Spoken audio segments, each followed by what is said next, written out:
Good morning students, कैसे हैं आप लोग। आज हम किस व्यक्ति को अपराधी कहेंगे इस पर चर्चा करेंगे। पिछले वीडियोस में हमने देखा अपराध की परिभाषा, अपराध के लक्षण, अपराध का वर्गीकरण, इस विषय पे हमने बात की थी।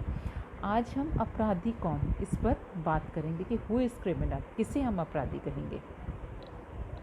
सामान्य रूप से अपराधी उसे माना जाता है जो समाज के नियमों की अवहेलना करता है, अनैतिक और धर्म के विरुद्ध कार्य करता है, राज्य के नियमों के विरुद्ध आचरण करता है, तो उसे हम अपराधी कहते हैं, उस व्यक्ति को।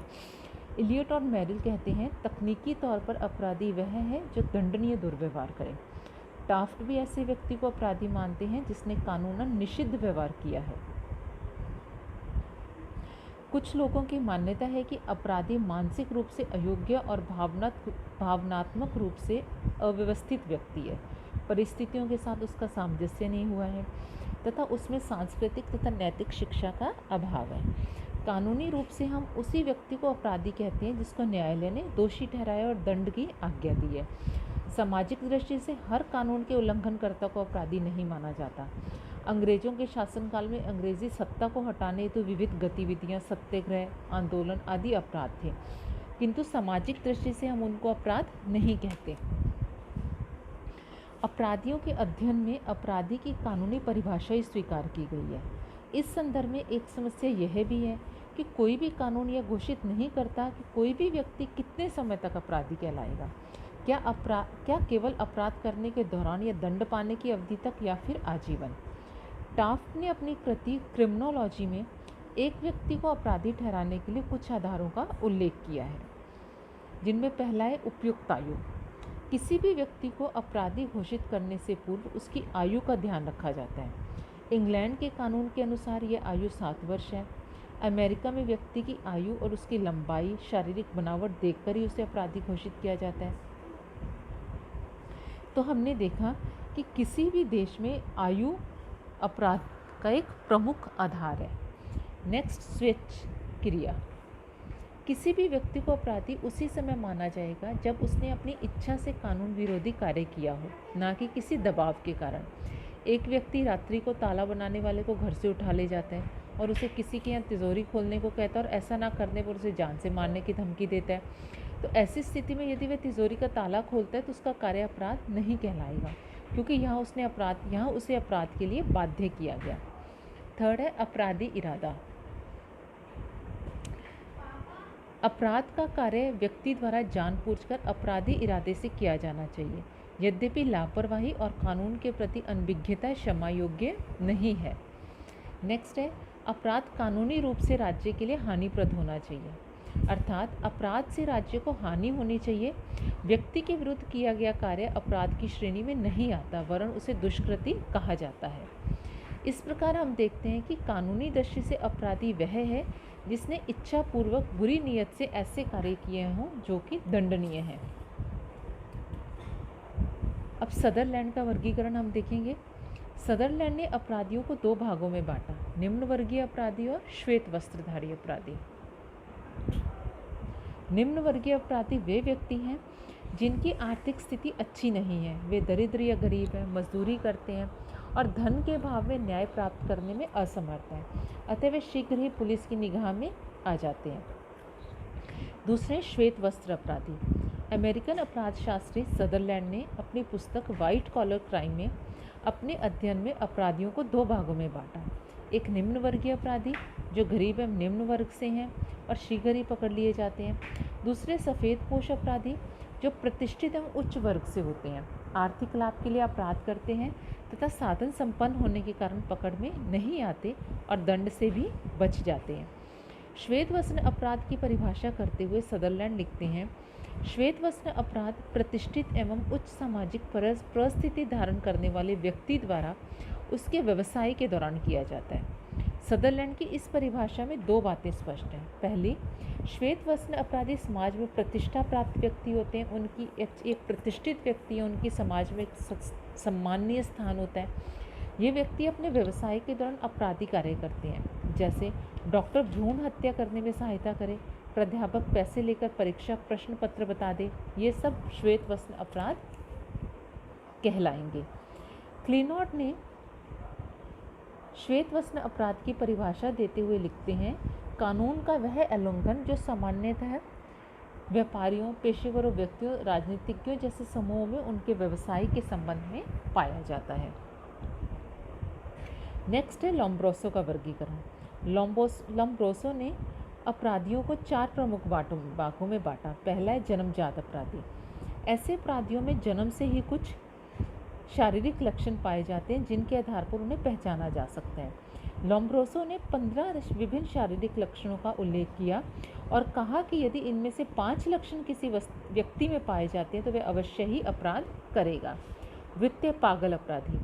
इस श्रेणी में वे अपराधी आते हैं जो मानसिक रूप से किसी न किसी बीमारी से ग्रसित होते हैं और अपने मानसिक असंतुलन के कारण अपराध करते हैं।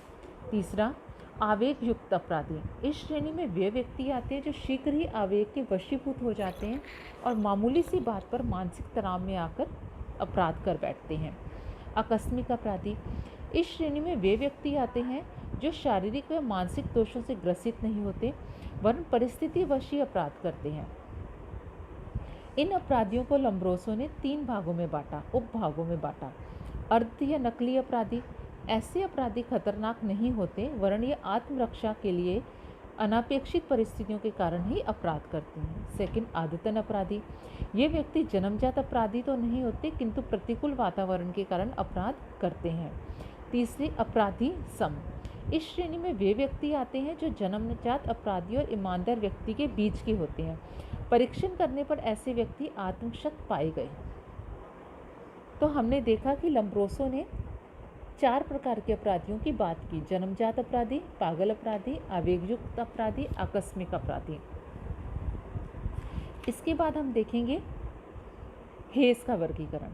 हेस ने अपराधियों को 4 भागों में बांटा। प्रथम, अपराधी जो पहली बार अपराध करता है। आकस्मिक अपराधी जो कभी कभी परिस्थितियों के दबाव में आकर अपराध करता है। आदतन अपराधी जो आदत के वशीभूत होकर अपराध करता है। और पेशेवर अपराधी जो आजीविका के साधन के रूप में अपराध करते हैं और अपराध ही जिनका व्यवसाय बन जाता है। वे या तो अपने लिए या किसी संगठन के लिए अपराध करते हैं। एक गिरोह के रूप में अपराध करने वाले पेशेवर अपराधियों की संख्या वर्तमान में बढ़ती जा रही है। तो हमने उपयुक्त वर्गीकरण के आधार पर देखा कि विभिन्न विद्वानों ने विभिन्न आधारों पर अपराध का वर्गीकरण किया है, जिसमें हमने लोम्ब्रोसो का जन्मजात अपराधी देखा, सदरलैंड का श्वेत वस्त्र अपराध देखा। सदरलैंड का श्वेत वस्त्र अपराध के बारे में हम थोड़ी विस्तार से चर्चा करेंगे। सदरलैंड ने श्वेत वस्त्र अपराध की कुछ विशेषताओं का उल्लेख किया। पहली है, श्वेत वस्त्र अपराध समाज के उच्च सामाजिक आर्थिक वर्ग के सदस्यों द्वारा किया जाता है। इस प्रकार का अपराधी अपने व्यवसाय के दौरान ही कानून को भंग करके करता है। इस प्रकार के अपराधी चूँकि सामर्थ्यवान होते हैं, अतः कानून तोड़ने पर इनकी सामाजिक प्रतिष्ठा पर कोई आंच नहीं आती। इस प्रकार के अपराधी अपने ऊंचे पद के कारण अपने हित के कानून बनवाने के लिए संसद सदस्यों और कानून निर्माताओं पर दबाव डालते हैं। श्वेत वस्त्र अपराधी इस प्रकार का दिखावा करते हैं कि उन्हें समाज सेवा में, समाज कल्याण में विशेष रुचि है। इसके लिए वे सार्वजनिक संस्थाओं से अपना संपर्क रखते हैं। श्वेत वस्त्र अपराधी अपने धन व पद के कारण न्यायाधीशों को अपने पक्ष में कर लेते हैं। श्वेत वस्त्र अपराधियों पर कोई भी कानूनी कार्रवाई इसलिए नहीं हो पाती कि उनके विरुद्ध कोई संगठित कदम नहीं उठाए जाते तथा उनके द्वारा पहुंचाई गई हानि कई भागों में बढ़ जाती है। श्वेत वस्त्र अपराध आर्थिक प्रकृति के होते हैं, जिनका उद्देश्य अधिकाधिक लाभ कमाना होता है और भौतिक सुख सुविधाएं प्राप्त करना होता है। श्वेत वस्त्र अपराध विश्वासघात पर आधारित है। सदरलैंड कहते हैं कि श्वेत वस्त्र अपराध विश्वास के उल्लंघन पर आधारित है। उदाहरण के लिए, साहूकार लोग अनपढ़ व्यक्ति को कम पैसा देकर अधिक पर हस्ताक्षर करा लेते हैं। अनपढ़, गरीब एवं किसान लोगों के विश्वास का साहूकार नाजायज़ फ़ायदा उठाते हैं। श्वेत वस्त्र अपराध कानून को लागू करने में भेदभाव पर आधारित है। देश में कानून सभी के लिए समान रूप से बने होने पर भी धनी, प्रतिष्ठित एवं अधिकारियों से संपर्क रखने वाले व्यक्ति कानून का उल्लंघन करने पर भी साफ बच जाते हैं। इस प्रकार के अपराध मुख्यतः चिकित्सकों, कानूनवेत्ताओं, शिक्षा अधिकारियों, व्यापारियों, संसद सदस्यों, राजनेताओं, इंजीनियरों एवं उद्योगपतियों आदि के द्वारा किए जाते हैं। तो हमने देखा कि सदरलैंड ने श्वेत वस्त्र अपराध किसे कहा, जो कि आज के समाज में भी हमें देखने को मिलता है कि किस तरीके से हम देखते हैं कि प्रतिष्ठावान व्यक्ति समाज के जो उच्च पदों पर या उच्च प्रतिष्ठावान व्यक्ति होते हैं वो किस प्रकार समाज में अपराध करते हैं और अपराध करने पर भी वे कानून से किस तरह बच जाते हैं। तो अब हम आगे अपराध के सिद्धांतों के बारे में बात करेंगे कि अपराध के कारणात्मक सिद्धांत कौन कौन से हैं, किन किन विद्वानों द्वारा वो सिद्धांत दिए गए। धन्यवाद।